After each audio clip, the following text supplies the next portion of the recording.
So, as you can see, foundation's already on and powdered. I am very powdered. I'm gonna put some tea in here. I keep it in this huge water bottle because I am mildly addicted to tea. It'll be fine. And I want to sit down and do some stuff with you guys. I have these new brushes from BH Cosmetics. They came in this really cool bag, which I might use for traveling because it's very structured and sturdy and less likely to swish the brushes, but day to day I prefer them in a cup, especially if it can be an octopus.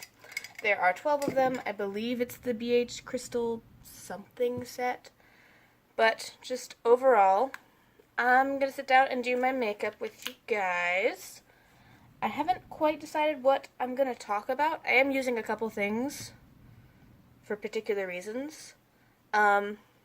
The boyfriend. We are potentially going on a break. We're kind of going to see what happens. Well, we're definitely going on a break, but as for what the break entails is a little bit more up in the air, what we will and won't do.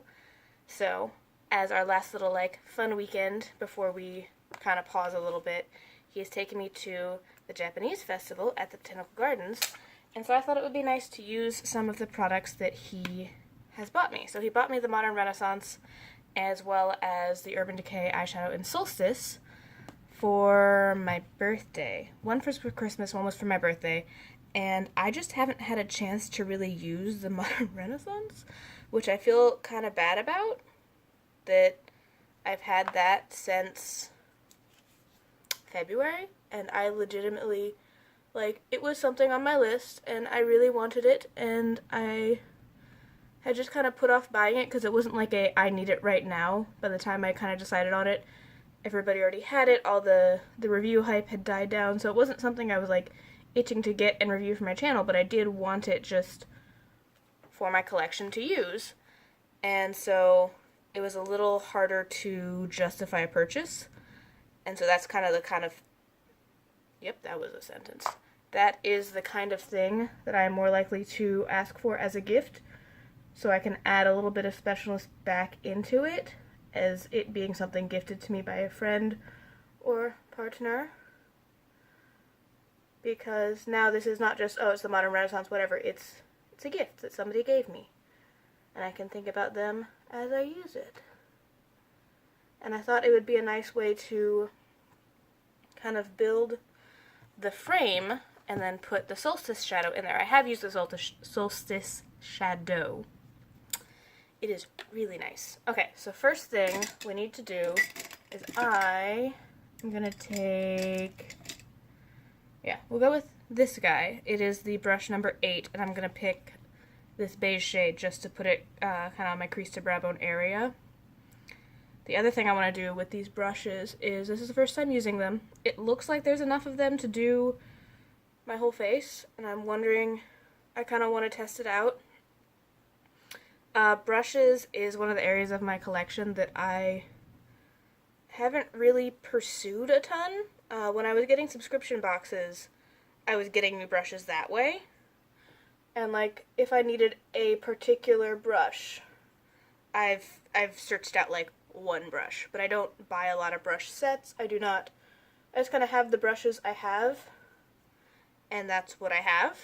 So I was interested in expanding that because I have a lot of the other parts of my collection right now are good. They're full. I don't need anything else. But I do kind of want to play around, find some different brush brands, find some different ones, and then have a bit more variety, because I also feel like of the brushes I have, I use them in kind of a specific, this is how I use my brushes type way, and I'm hoping that will kind of change a little bit.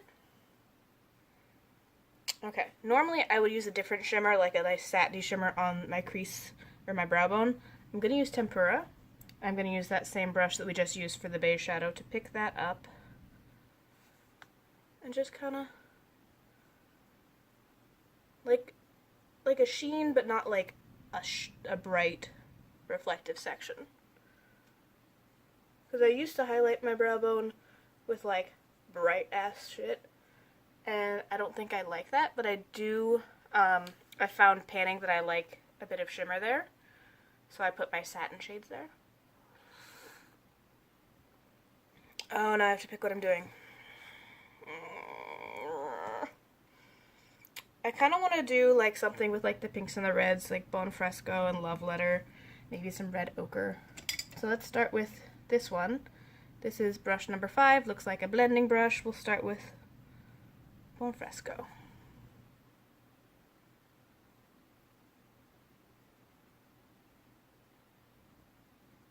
That's nice.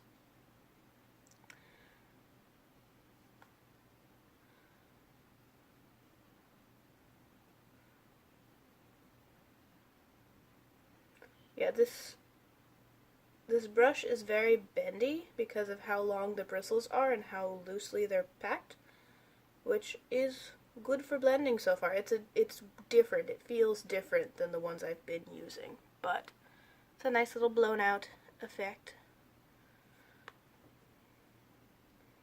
So yeah, I'm curious as to how the break's gonna go, because we're still gonna talk, and like I'm very invested and committed to him. He's my friend, my person. But he's got some stuff to work through, and so I'm gonna date some other people. We'll see how that goes. I'm not super excited about that. Dating just sounds tiring to me. But, you know, he's got some anxieties about him figuring his stuff out and me just waiting around for him. So I'll make some new friends. We'll see what happens. And I'm going to be very upfront. I'm always very upfront with people if I'm dating multiple people at the same time about letting them know the situation, you know, either before we go on a date or on the first date, kind of like letting them in, making sure nobody's getting a bad surprise. Get some more Bone Fresco on number 6. I'm going to run that on my lower lash line.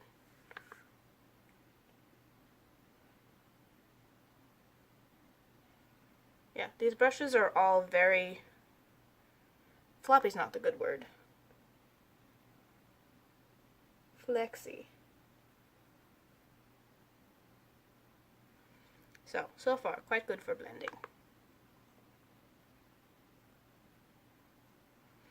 Yeah, so we're going to do that, and we are still going to hang out some.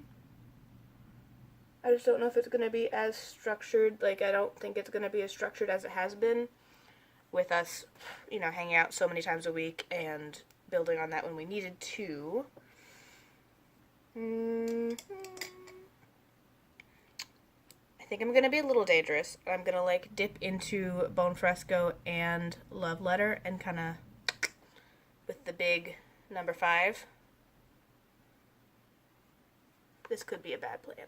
And just kind of, oh, that's just lovely. There's a reason this palette was so popular and still is so popular in so many people's collections. Yeah, that added a lot of niceness. The only problem with blending shadows is making sure you get kind of the same amount of that blend when you do the other eye.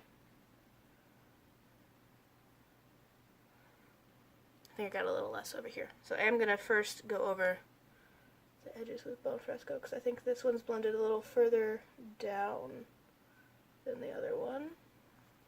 And then we'll do the mixy thing again.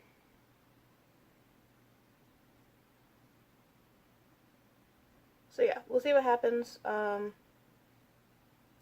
But that means we get to do all the cutesy stuff today, where we go to the botanical gardens, eat some sushi.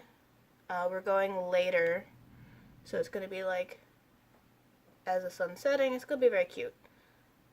And just kind of have a good time. Have a good time. I'm going to do that same kind of a mix on the smaller brush, number 6, on my lower lash line. Pray for me. This is a danger choice.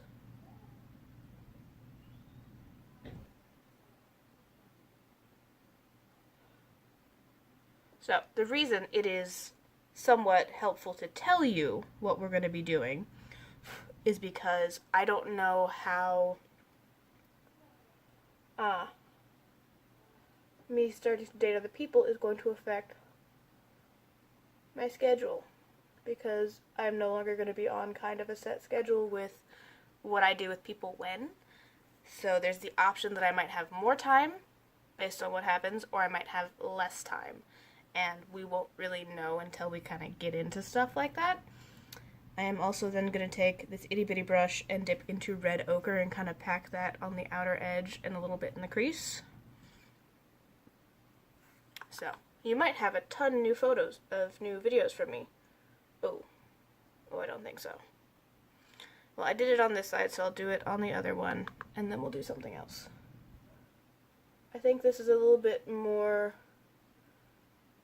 rusty red than, like, purpley red like I was hoping. So, like, it's not bad on camera, but it's not necessarily what I wanted. So we're going to put this down and pick up this dude, number 7. I think I'm going to do just love letter and see if that helps it, how that layers. Okay, yeah, I think that's a little bit more what I wanted. So yeah, I might have a lot of time to make a bunch of videos. I don't know how, like, I don't really probably intend to have any of them on the channel unless something happens and Six and I choose not to get back together after the break and new boyfriend wants to be on the channel. We'll see what happens. But yeah. Hopefully it will also give me some time to kind of like reset my schedule. I'm gonna have the house to myself for a couple weeks, and hopefully I can kind of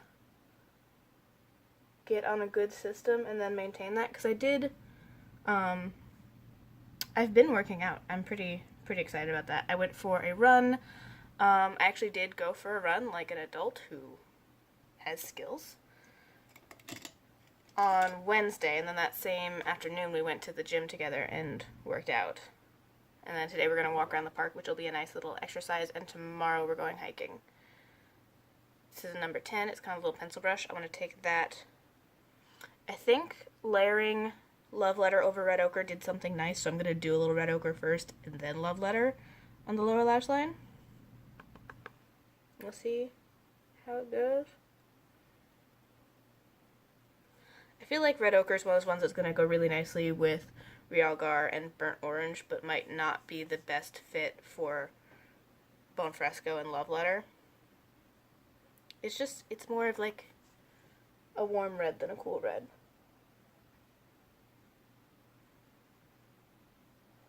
And yes, I think some shades can lean both directions. So now we're going to go over it with love letter.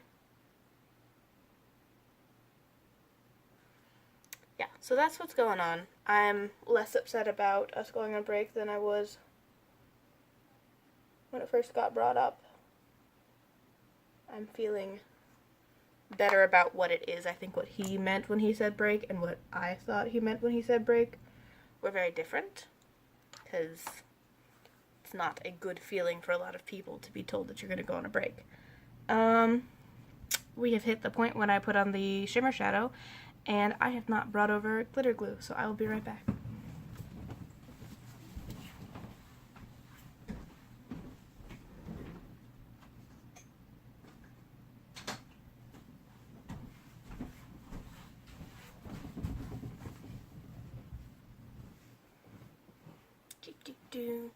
So yeah, this thing right here, NYX glitter glue, or any variety of glitter glue, is going to be very helpful when doing the Moondust shadows.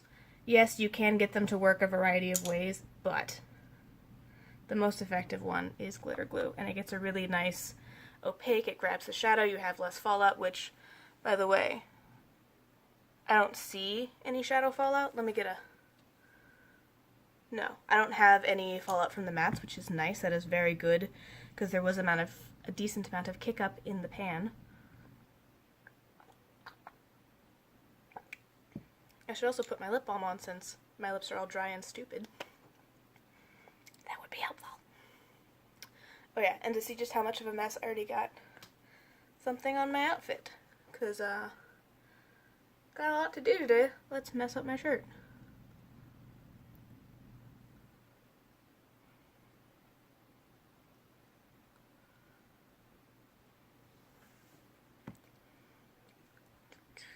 Yeah, this is the Lip Vana from Atomic Cosmetics.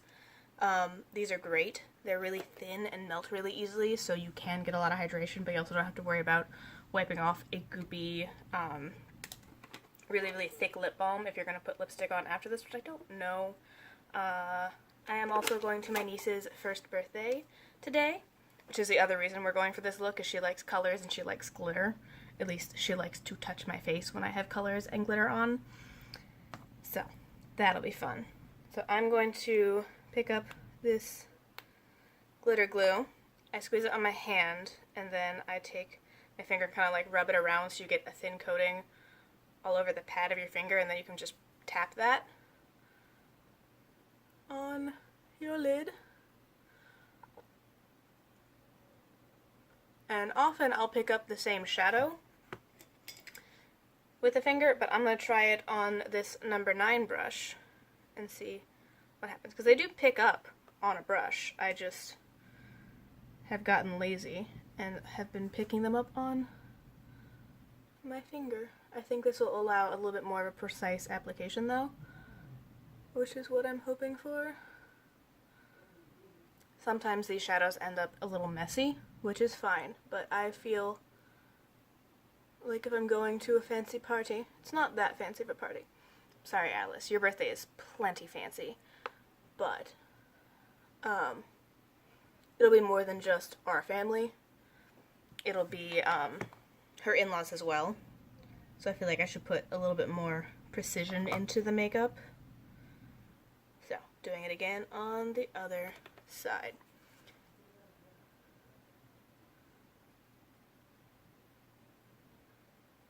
And I'm also hoping, because sometimes these, when you put them on with your finger, you have a lot more fallout. I'm hoping this will also do that, because the glitter fallout is just kind of a lot. In that it will, no matter how much you powder your under eyes and stuff, it will get in there. So yeah, I'm just like tapping it on. Which, if you want something extra, something that just makes you feel a little special, these Moon Dust shadows are awesome for that. Like, look at how gorgeous that is. And how nicely it ties into what is not like a super, you know... Actually, this is not that unwearable. People have been doing a lot more reds and stuff like that. It's not a very deep look. It's just a little something different, but it really just adds that dimension and uniqueness to the shift on your lids. Which, back in the day, my younger self would have called this drug addict glam, because it kind of looks like you're sickly, like you've been doing something, but you still want to feel pretty. Let's see if there's anything else. I just kind of blend the edges, because the glitter will fan out, and it will look a little bit less... I don't want like the lid up top line to just be super crisp, because it's not a cut crease. And with the tones of the shadow I picked, I wanted it to blend into the base. And I think it did that really well. Feel fancy. And then, ooh, I didn't leave a lot of options for myself. Let's see what we've got. Not much. Shit. Because I wanted to, I didn't plan this out. So, we're just going to rub the excess glitter off on my hand and take this same brush to pick up. Honestly, I think I'm going to mix Blue Ice and Lucky Clover together to make like a light teal, and sweep that on my inner corner. Just because I always think that it's like a green shift, but it's more of a blue-green.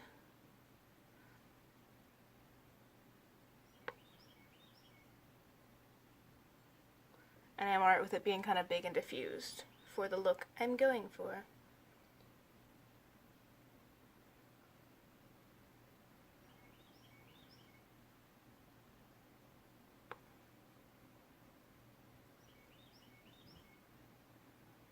So, I think Alice will quite like this look. She likes Miss Sparkly. She likes it.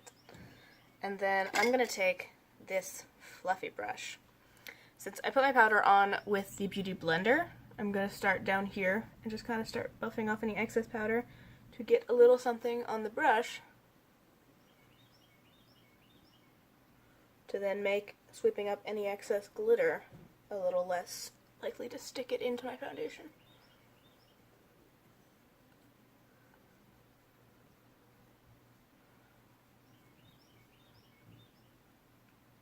And I don't know if this brush is intended for powder or bronzer or what. I should have looked at what they were meant for. Did not do that. So, we'll be figuring them out as we go, because I have some other face powder and stuff over there. We'll find out. And so that's where I am with the eyes. Now we're just going to get into some other things. I do want to try... I have this bronzer from Anastasia Beverly Hills. I've been using it on and off, like I do have a nice dip going, which you can't really see.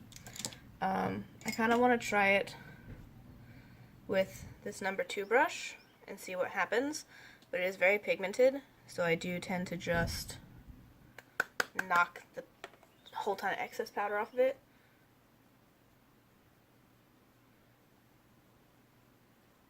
Yeah, I think that was helpful. You can't see it as much, but it's nice to blend it, but since it's so densely packed, you want to make sure there's very little actual product on the brush. So even that's probably a little much, but we'll find out. So you can place it and then buff it.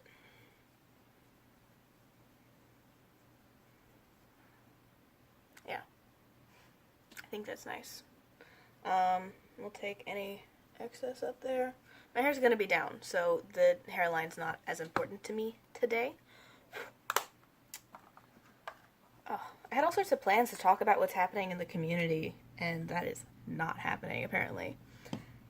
Oh, we can try and fit it in.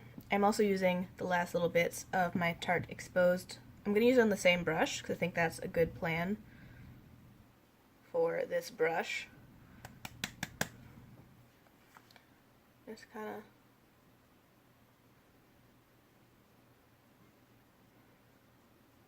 use it to blend the two together. Yeah.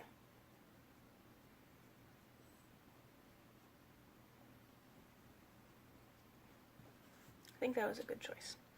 So yeah, there's a lot happening right now.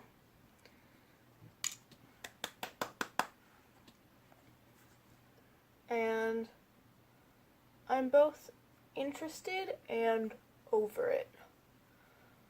Like, I am liking a lot of the first-hand accounts by some people. I'm liking a lot of the smaller people discussing, like, you know, the more medium channels discussing their opinions of different people, who they are watching anymore, who they're not. We'll just pretend like there's any product on it and do my jawline.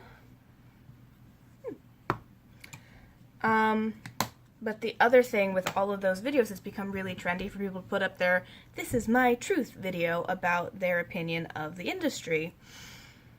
Or the community, I guess. 'Cause I think they're mainly doing the community, less of the actual, like, industry.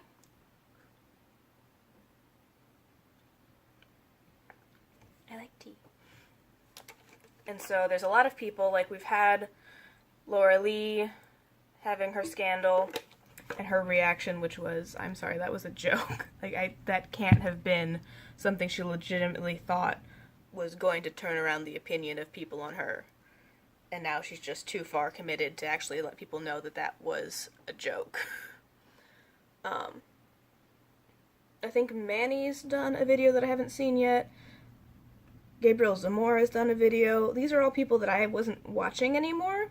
Or, like, I stopped watching Manny a while ago. I just wasn't finding his content helpful or entertaining anymore, so I stopped watching.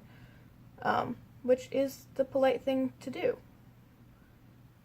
If it's not your cup of tea anymore, if they've changed, if you changed, just unsubscribe, go away, it's fine. They're not gonna notice that one person difference. I'm gonna use the back of this because it's got a spoolie, which is not included in there, to fluff my brows up while I put the powder on them.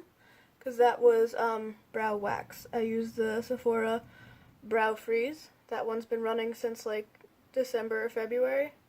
It's so close to gone, but it's still there, so I'm using it.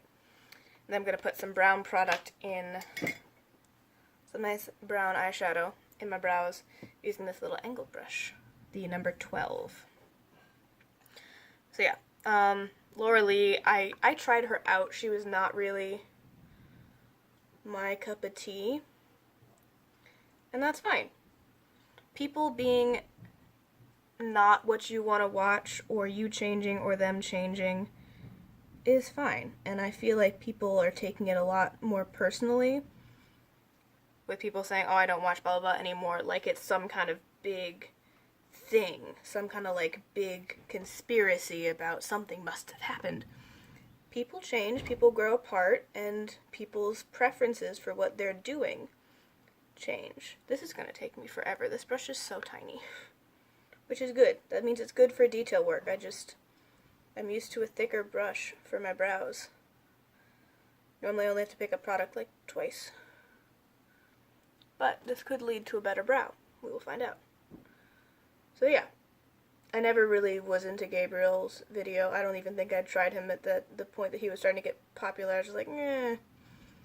I'd already been leaning away from a lot of the bigger YouTubers and into the smaller, like, medium-sized influencers and like the panning community and all that stuff that just, it doesn't have the same level.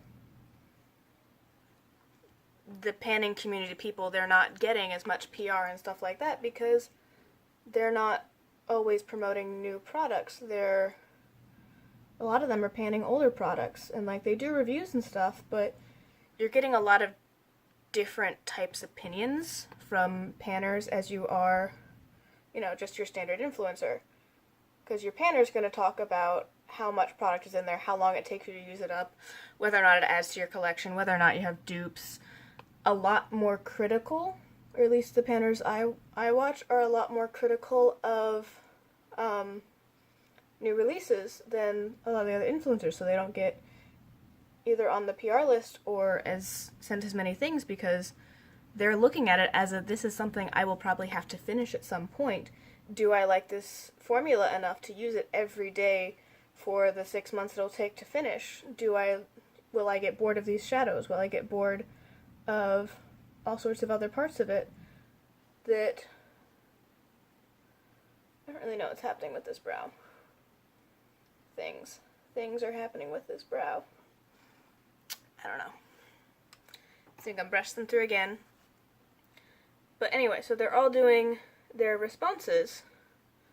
And I'd kind of been here or there. Since they're not people I was still watching or that interested in, it was a little different. I wasn't feeling betrayed and attacked because these weren't my community as much anymore. And the thing that's kind of come up more recently, at least for me, has been Marlena of Makeup Geek putting up a video. And she had some opinions that I don't necessarily agree with. And she said some things that... So right now, there's a bit of a strain between the... Ooh, I know what I want to do. I was going to just use my Moonchild kit because I've been panning it, but I think with this eyeshadow I have a plan.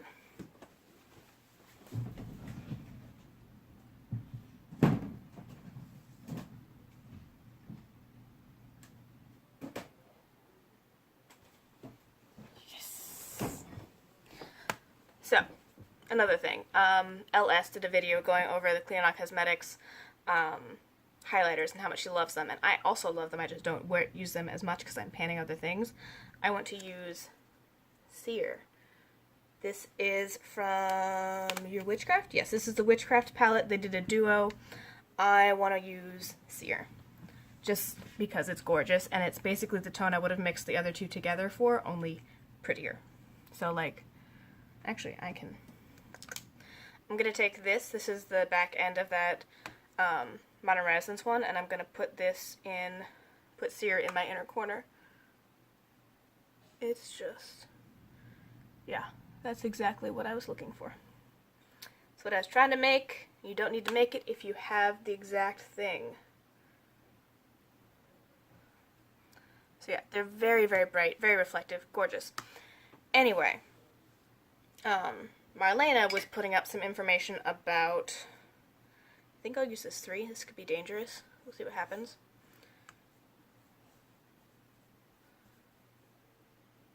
Yeah, this could be dangerous. Okay. Be careful. Oh, that's nice. That blends it out and kind of buffs it a bit. Sometimes these can be really, really bright, which is not always what I'm going for. Or with something like this, with this kind of blue tone, can be a little shocking, but yeah, that's worth it. We'll do that. So yeah, it's kind of brought it back from a communication between members of the community about our inner workings to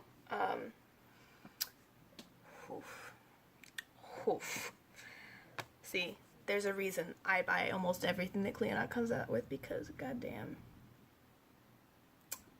so pretty. And they have a dupe. It's not in this one, but they have basically a dupe of this shade that's not glittery. It's more just a shimmer in their other palette. I've also realized I didn't bring my setting powder over here, so my setting spray. Jesus.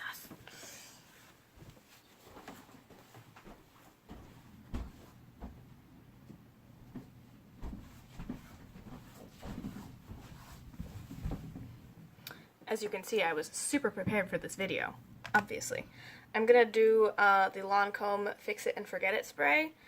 I had a weird moment with a sales associate, and they talked this up, and I bought the travel side because they didn't have the full size, which why would you talk about product when I'm about to buy a full-size product, and divert me away to one that's only in stock in the travel size? Whatever.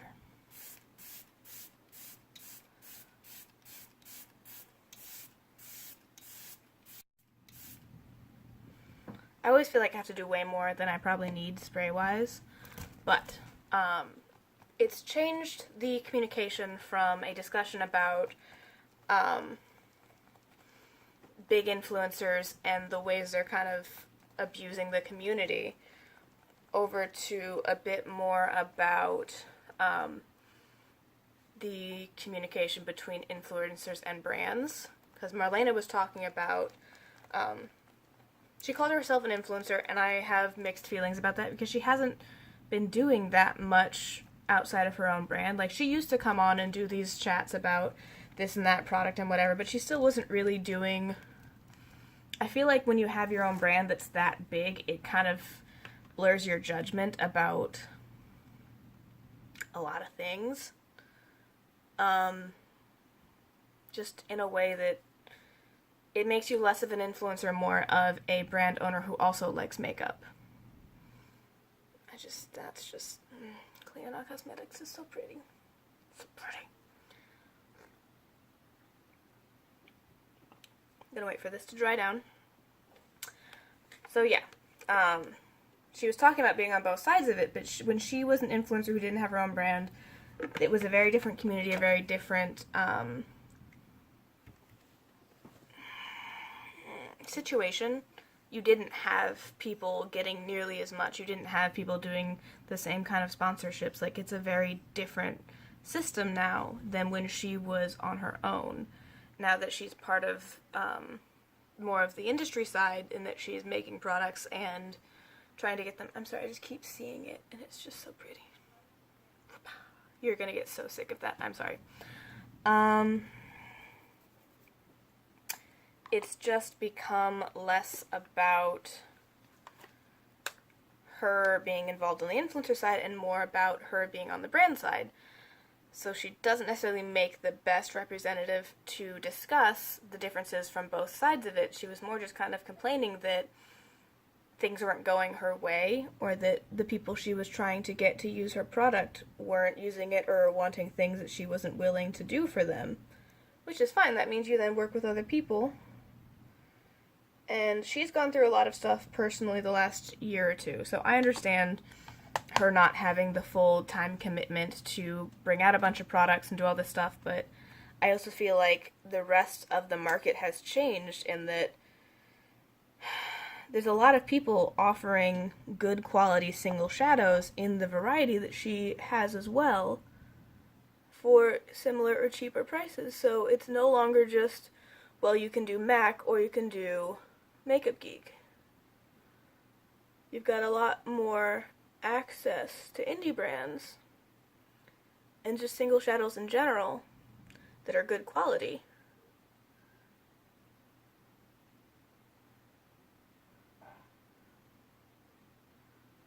And I think with the time that she's been dealing with her personal stuff, she might have kind of slipped behind in that her shadows are still really good.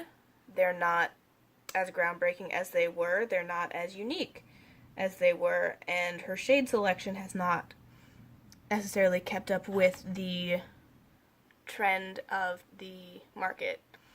People are going for a lot more bright colors, a lot more unique shades, a lot more duochromes, and she has some of those, but just the majority of her line is just really, really neutral, which I appreciate having those. I understand that the majority of people are using more neutral shades than what you're really seeing people on YouTube talk about, because influencers and YouTubers are honestly probably more of the fringe of the community. Most people wouldn't just wear this eye look. I'm wearing it because it's my day off and I like reds and stuff like that. A lot of people would consider this unwearable or too strange and think it's pretty but not necessarily recreate it. And so, yes, her eyeshadows are nice to have, and they are good staples, but the things people are going to be excited about and want to feature on their channel and want to really talk about are going to be a little bit more out there, and I don't think she's necessarily followed that line, and she hasn't really brought out as much as she has in the past. The launches have been smaller, they've been more contained, which I'm sure she has reasons for, and that's fine, but that would play into whether or not influencers are excited to feature her on their channel, which explains why she would be looking into sponsoring videos and paying people to do it.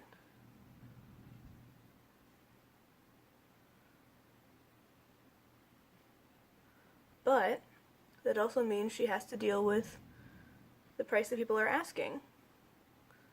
And I did watch Samantha Ravindall's response video.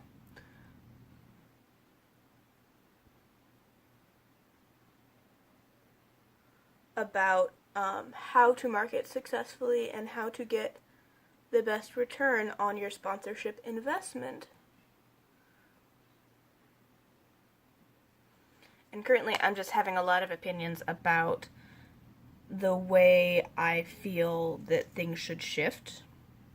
I feel like there's a big opinion on, at least on the brand side, or it feels like on the brand side, of wanting certain things out of their investment with different people and kind of assuming that PR is going to get their products featured. Whereas the kind of people that are getting PR are getting a lot of PR and getting a lot of variety, and they then be a little bit more picky and choosy with what they're actually going to feature, which is fine. That's their right. They were given a free gift to do what they want with. It it should have been sent in the vein of, here's our product, we're really proud of it, we hope that it's unique and good enough for you to feel so excited about it to want to feature it. Because if they're not being paid, if it's not a sponsorship, it's just PR, they're not being paid for the product. They got it for free, and it needs to impress them to be worth the time commitment of featuring it or mentioning it in a video.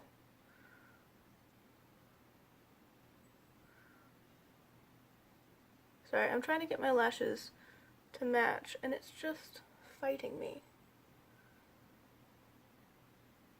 That's the best we're going to get. So, I feel like the brands are feeling like they're not getting as much of a return because so many people are getting so many packages. And I feel like that is then some of the reasons that influencers are asking for so much. Because if they're going to take the time out to do a whole video on one product or one brand that they're, wouldn't necessarily have done on their own, so that's why they're being paid to do it, it needs to be worth their time and effort. If they're just so excited about something that they automatically want to use it, that's different. They're choosing to say, I'm going to take this time and energy to talk about this product because I'm so excited, I'm so into it.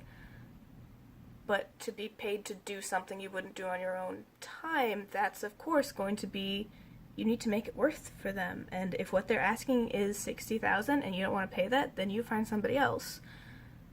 You don't, or at least you shouldn't necessarily feel defeated and just never reach out to anybody ever again. Find somebody smaller, find somebody who'd be excited just to get it for free, who has, like Samantha was talking about, a very committed following, people who are more likely to see it and say, hey, blah blah blah only talks about stuff when she really, really likes it.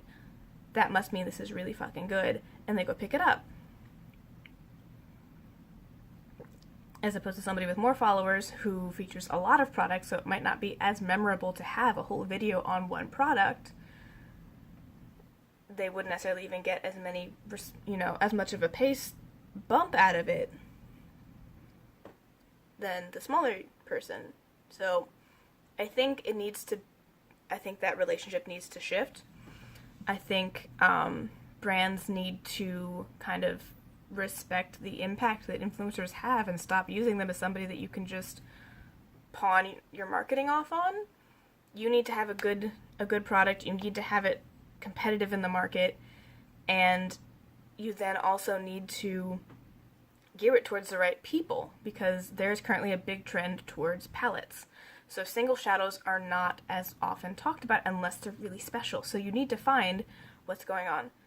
Find the thing that everybody's saying, oh my gosh, this is great. Currently, it's duochrome and sparkle.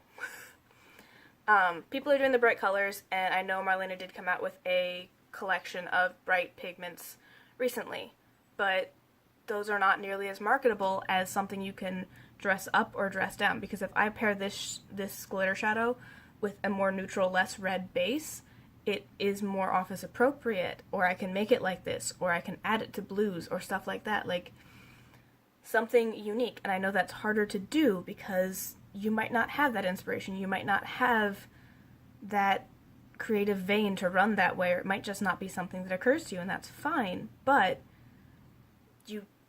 that's what you would need.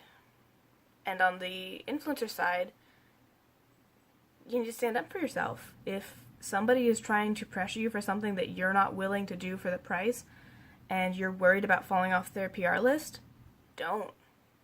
If they're gonna treat you that way, do you really care about getting the product from them? Because that might say something about their brand ethics that you might not want to support anymore, or that you might care less about supporting. Or you can do the other route. Tell somebody. You have a channel. You have an audience. If you have a bad relationship with a brand, or you have a falling out because they do something, say it. Because if they're doing it to you, they're probably doing it to other influencers, and maybe just everybody else is too scared or think they're the only one or whatever.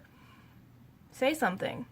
Because people are on your channel because they want to see you, they want to talk to you, they want to feel a connection, and they will care if something is going wrong, if you're being mistreated by a brand or a deal. let them know. It's your channel. Say it. And then those people will take it back to the brand, and that will potentially change it for you and for anybody else they were doing that to.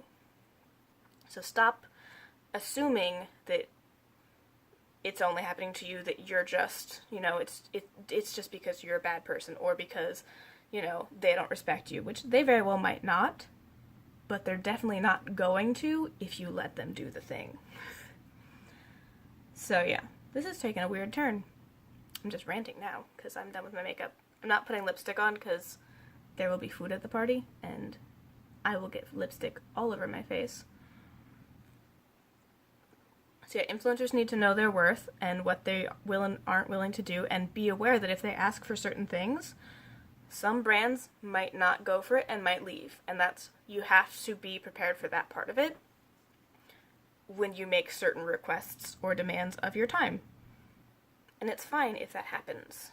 I know some people are more committed, some people are doing this as a full-time job and whatever, but it's like standing up to a bully. You have to do it at some point, or else nothing changes. And if you want your relationship with that brand to be a certain way, you have to push for it. You have to make sure that that is correct, because as much as they're doing their social media and their marketing to pretend like they're just one of the gals, or it's just your friend Wendy from Urban Decay. No, she's big. She's not caring about the little person. She's a persona at this point to spread a certain image. People at that size are very careful about what they do and don't do. And yes, her persona might match up with what she is as a person sometimes, but she does not care about individual people on the internet, most likely. So stop treating her like just, oh, your friend Wendy. And remember, she's part of a big corporation. She has other agendas that you might not be as privy to. And it's fine that they have those, but you also have to have your own. So, I don't know. This has gotten weird. I don't even know where I was going with this anymore. I feel like the dynamic between brands and influencers needs to shift. And I don't know when or how that's going to happen. I'm not with any brands. Nobody wants to give me things. But I also don't expect to be on any PR lists anytime soon, especially with my goals for the next year to buy less, not to buy and feature more. So, that's the other thing, is making sure that who you're reaching out to is a good fit for your brand. If you have somebody who's a medium influencer who does a lot of neutral looks and you're coming out with neutral shadows, good fit. If you have somebody who features something every other day, every new product, touches on every release, and they just do first impressions, that's less likely to result in purchases for you unless somebody's just looking for swatches, which they can get swatches anywhere. People put swatches everywhere. If you have people who buy fewer products, who have fewer features, that means that the time they do feature your product is going to have more impact on their viewers.